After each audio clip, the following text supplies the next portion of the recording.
From the moment we met, I knew there was no affinity between us. There's no room in this place for a creature like you. A woman bearing a child, return to where you belong. On the day of my brother's wedding, my sister-in-law unleashed a torrent of insults upon me. It was meant to be a joyous occasion, one where I yearned to share the happiness, yet her words cut deep. Unable to endure such treatment any longer, I made the difficult decision to abstain from attending the ceremony. My name is Elizabeth, age 30. I juggle part-time employment with managing household duties. 3 years ago, I married my husband Robert, who is 2 years my senior. He works as a buyer and salesperson at major department store. Robert's fresh appearance contributes to his strong sales performance at the department store. Having always wanted children, we went through fertility treatments and were overjoyed when we finally conceived our first child. I was especially thrilled to have a child with the man I love, and I couldn't wait to share the news with him. When I told Robert, he was ecstatic. Robert, it looks like we've been truly blessed. Really? Does that mean? Yes, it's really happening. We're going to have a baby. Seriously. I'm so overwhelmed with joy. I can't stop crying. My husband's tears mirrored my own, expressing his gratitude as he embraced me tightly.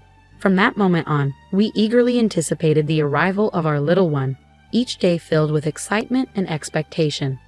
But there was someone else eagerly awaiting the birth, my own brother Thomas. 4 years my senior, Thomas has cherished me since childhood, a bond that remains unbreakable. Even as adults, our sibling bond remains strong. He was aware of our struggles with infertility, so when I shared the news of my pregnancy, his joy matched that of my husband's, tears included. I've heard that our mother back home was so thrilled by the news that she was left utterly speechless. Whether it was my marriage or now my pregnancy, my brother has always wanted the best for me. I hold my brother in the same high regard. 2 months into my pregnancy, my brother reached out to speak with me. What did you want to talk about, Thomas? I asked directly, noticing his hesitant demeanor. He scratched his head nervously and replied, Well, I'm getting married. Married? Really, Thomas? My brother attended an all-boys school for middle and high school, then studied at a male-dominated science department at university, so the fact that he might have a girlfriend had never crossed my mind. Despite our parents' suggestions for arranged meetings to set him up with a woman, he always declined. I think he's quite handsome, but his reserved nature in the past may have limited his chances with women. So hearing that he's getting married now is a shock I can't hide. I imagine this is a surprise, he said. I know it seems sudden. Definitely. So who's the lucky woman? She's 3 years younger than me, so just 1 year older than you, Elizabeth. Her name is Rebecca, and we met through work. Really?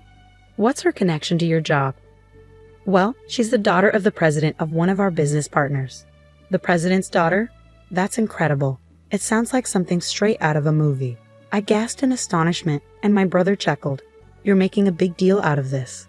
Even though she comes from such a background, she's putting in the work at her father's company. We're both getting older and thought it was the right time to take this step. Seeing my brother so earnest about his future warmed my heart. He, who has always hoped for my happiness, has finally found someone special to share his life with. The thought made me feel as if I were celebrating my own good fortune. A month later, my brother introduced his fiancée to us in our apartment. Nice to meet you. I'm Rebecca, your brother's fiancée. Rebecca, my brother's fiancée, exuded elegance and sophistication, clearly embodying the image of a career-driven woman. Observing her poised demeanor, I couldn't help but feel like we came from entirely different worlds. Nice to meet you, Rebecca. I'm Elizabeth, the younger sister, I greeted her. Ah, the little sister, she responded, casting a quick glance over me. For a moment, it felt as though her gaze pierced right through me, though I brushed it off as mere imagination. Yet, it soon became apparent that my intuition was accurate. Throughout our interaction, she directed minimal attention towards me, instead focusing her conversation on my husband. Robert, your work as a salesperson at that esteemed department store is truly impressive, she remarked, engaging him in conversation. Caught off guard, my husband responded awkwardly, well, thank you. I haven't had the chance to shop recently. Would you mind recommending something suitable for me next time I visit? She inquired, her attention firmly fixed on him. Of course, thank you. We'll be looking forward to your visit. It was evident that Rebecca treated my husband and me differently. It seemed she might be trying to flirt with my husband. Still, I didn't want to dampen the mood. especially since my brother had chosen her as his partner.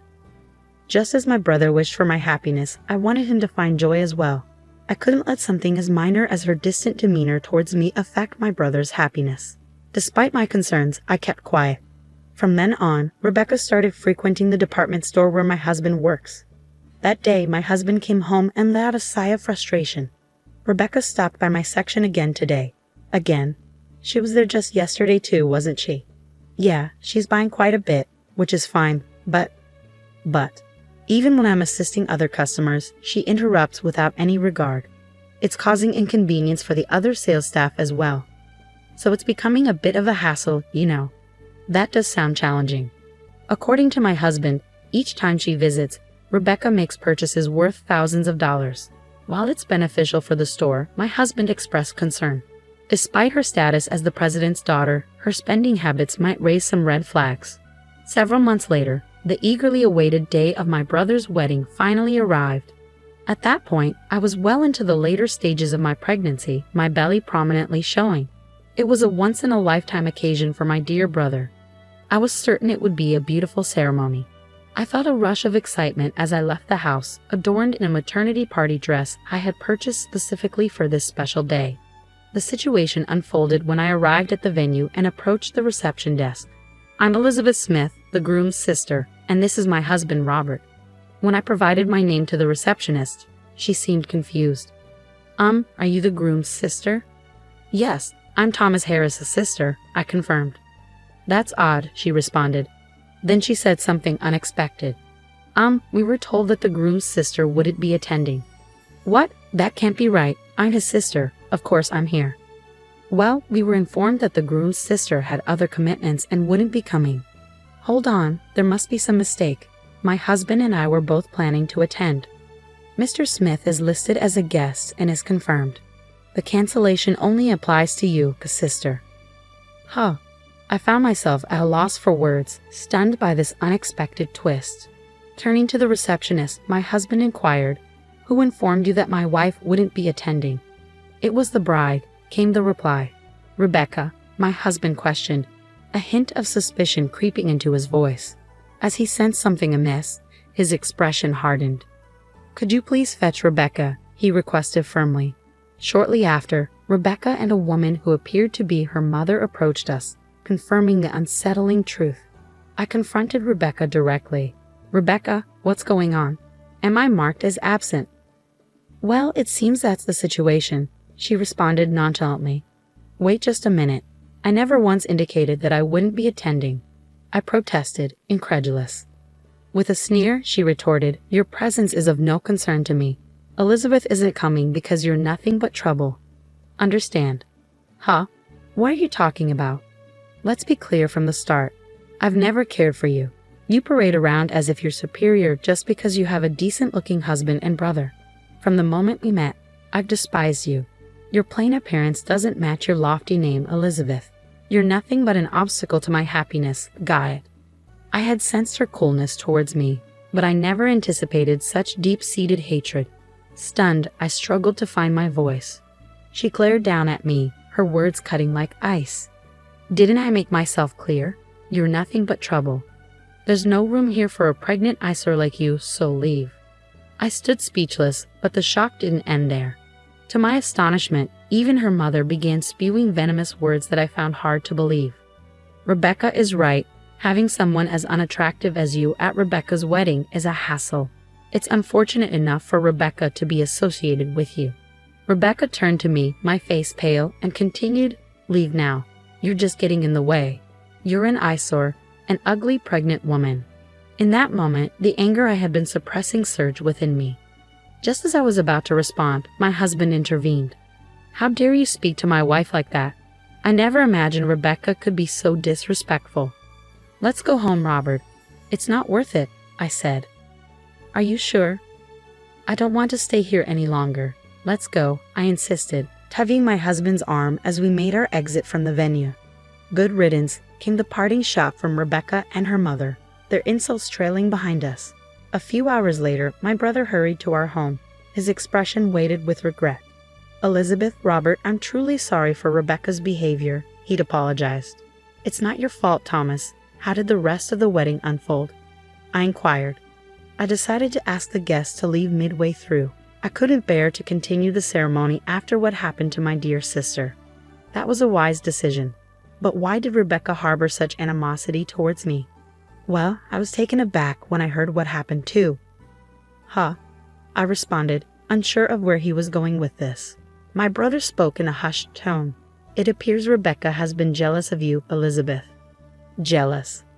We've always been close as siblings, right? Plus, Robert is quite attractive, and seeing you so happy and expecting a child seemed to bother her. Why would that be a problem? She was making extravagant purchases at my husband's department store because she finds him attractive. I was speechless at the absurdity of it all, I said, incredulous.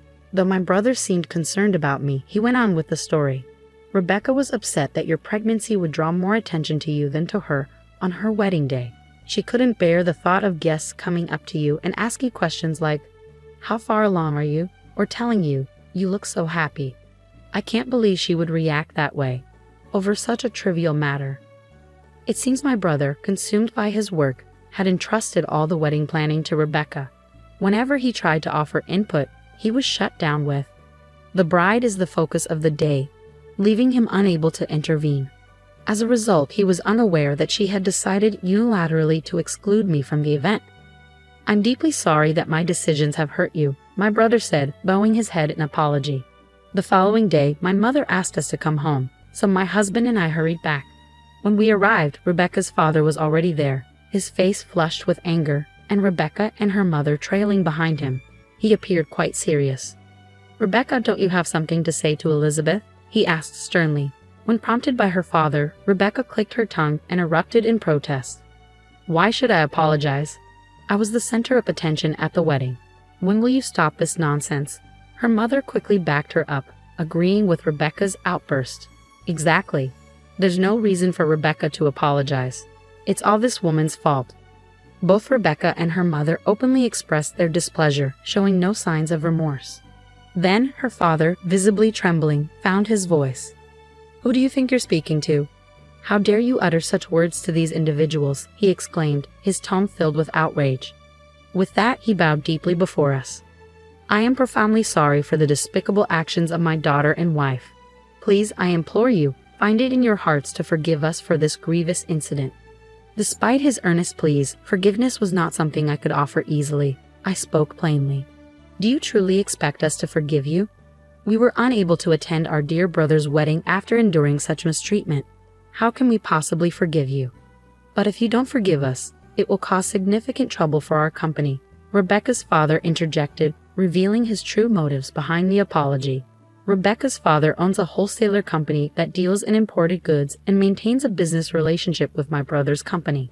However, my brother was incensed by the recent events and requested that his employer cut ties with Rebecca's father's business. This is why her father is now pleading for my forgiveness, hoping to salvage the business relationship with my brother's company. I hadn't realized just how much influence my brother's company held. Despite Rebecca's status as the president's daughter, my brother appeared to hold more power in this situation. Her father continued to apologize profusely, bowing his head repeatedly, but it was clear his primary concern was safeguarding his company, which only deepened my dissatisfaction. Realizing the conversation was going nowhere, I firmly told Rebecca and her family, "I won't interact with you any further. If you proceed with marrying my brother, I will sever ties with him as well." "Hold on. My dad is apologizing profusely. Don't you have any sympathy?" Rebecca shouted at me, her tone laced with anger. "Sympathy? You dare bring that up? You're the one who caused this whole mess. Who should really be apologizing here? Stop allowing your father to debase himself. Your selfishness ruined my brother's happiness. You're not suitable for him. Know your place." After her tirade, I threw Rebecca and her family out of my parents' house. Not long after, I heard that my brother and Rebecca had called off their engagement. She protested loudly, unwilling to end things, but in the end, my brother had to involve a lawyer. He also arranged for a settlement paid to me. Though I initially hesitated to accept it, my brother insisted, saying it's the least I can do to apologize. So I accepted his offer with gratitude. Rebecca's family's misfortune deepened, and her father's company eventually declared bankruptcy. It seems that losing business with my brother's company, which was a critical part of their operations, left them unable to stay afloat. They lost everything because of their actions, and in retrospect, it seems fitting given their behavior. Someone like Rebecca, who could so easily hurl cruel insults, ultimately faced the consequences of her actions. Meanwhile, I have given birth safely and am enjoying a happy life. My brother has recovered from the end of his engagement, and he visits me almost every day to spend time with my daughter and shower her with affection. Robert, may I hold her for a bit? But you just had her not too long ago. Please, I'll be leaving in an hour. All right, I suppose I can let you. My husband and brother were taking turns holding our precious newborn daughter. As I listened to their heartwarming exchange, I couldn't help but feel a sense of warmth and contentment.